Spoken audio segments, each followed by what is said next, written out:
akan menghitung total. Sebelum kita menghitung, kita harus membuat tabel seperti ini dahulu. Nah, rumusnya itu sama dengan sum kurung buka, kita blok yang ada di Y itu dari angka 2 sampai 9, lalu tutup kurung dan enter. Nah, hasilnya 136 ya. Nah, selanjutnya untuk menghitung rata-rata, caranya sama seperti yang tadi, hanya berbeda rumus saja, yaitu sama dengan average kurung buka, kita blok YI itu dari angka 2 sampai 9, tutup kurung dan enter. Itulah hasilnya. Selanjutnya untuk menghitung varian itu sama dengan var kurung buka, kita blok YI itu sama dari angka 2 sampai 9, tutup kurung dan enter. Nah, itu hasilnya juga. Yang terakhir yaitu simpangan baku, cara menghitungnya sama dengan SQRT kurung buka, kita blok yang YI nya dari angka 2 sampai angka 9. Nah, itulah hasilnya. Nah, selanjutnya kita akan menentukan nilai Z pertama, yaitu dengan rumus sama dengan kurung buka nilai tabel Y pertama dikurangi rata-rata kurung tutup dibagi dengan simpangan baku, lalu enter. Nah, itulah hasilnya. Selanjutnya sampai bawah rumusnya sama saja seperti itu.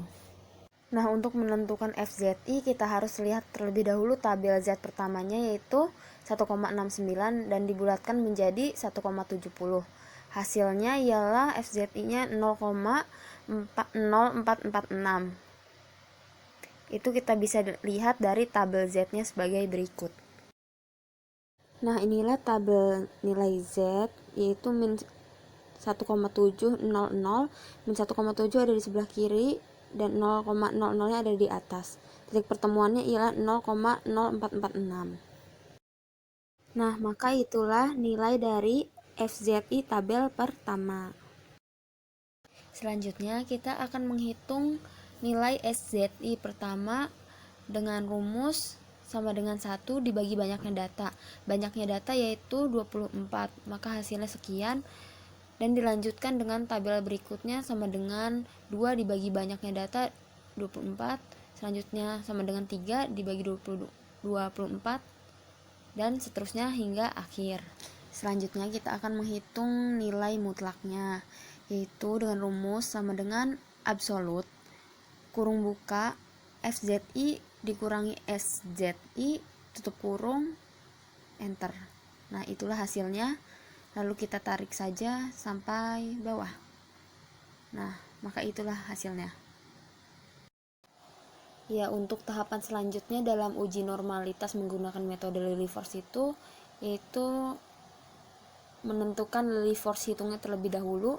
Sebelumnya kita harus membuat tabelnya seperti ini. Ya.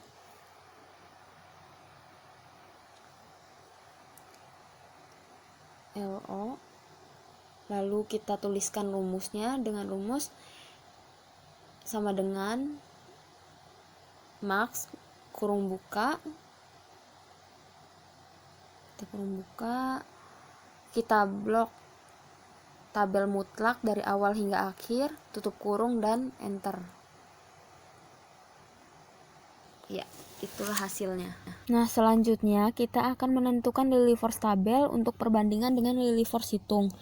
Dengan alpanya 0,05 atau 5% dan banyak datanya 24, maka Lilliefors tabelnya dapat kita lihat 0,1766. Nah, selanjutnya kita harus membuat tabel terlebih dahulu seperti ini. Ya. Lalu kita ketikkan LO tabel, lalu kita tuliskan hasil Lilliefors tabelnya yaitu 0,1766. Nah, seperti ini. Ya. Tahapan terakhir dalam uji normalitas yaitu membuat kesimpulan. Lilly force hitung lebih kecil dari Lilly force tabel, maka HO diterima dan data berdistribusi normal. Inilah kesimpulannya. Selamat mencoba. Sebelum kita menggunakan SPSS untuk menguji normalitas, kita harus menuliskan datanya dulu seperti ini di Excel agar kita mudah untuk mengkopinya. Nah, seperti ini. Dan yang tabel sebelah kanan ini ialah nilai dari siswanya itu. Ya. Jadi banyaknya data ada 24 ya. Ya, tahapan selanjutnya ialah membuka aplikasi SPSS, lalu kita mengklik variable view, lalu kita mengetik nama dan ini nilai, lalu diganti numerik menjadi string, lalu desimalnya diganti menjadi angka 0 saja, seperti itu. Lalu kita ke data view-nya. Nah, itulah yang timbul ya setelah kita ketik tadi. Tahapan selanjutnya yaitu mengcopy tabel siswa ini dari awal sampai akhir ya, seperti ini.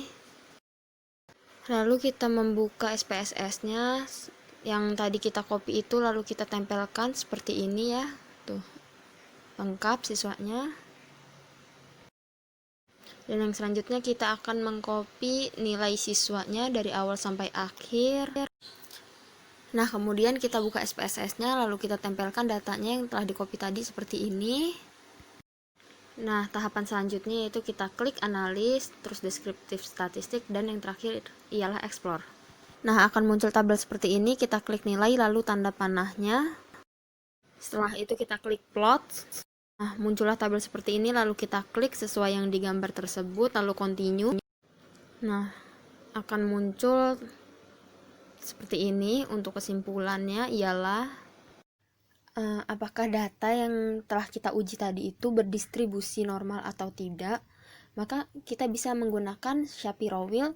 Maka pada SPSS cukup lihat nilai sig atau yang berarti signifikansi pada tabel tersebut. Nilainya sebesar 0,133, berarti lebih dari 0,05.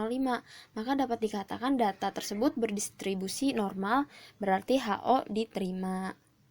Selanjutnya, untuk metode Lilly force hampir sama dengan Shapiro Wheel. Cara interpretasinya itu dengan melihat sig pada kolom Kolmogorov tersebut ialah 0,161, berarti lebih dari 0,05, maka data berdistribusi normal. HO diterima. Nah, pertanyaannya mengapa kolom Kolmogorov?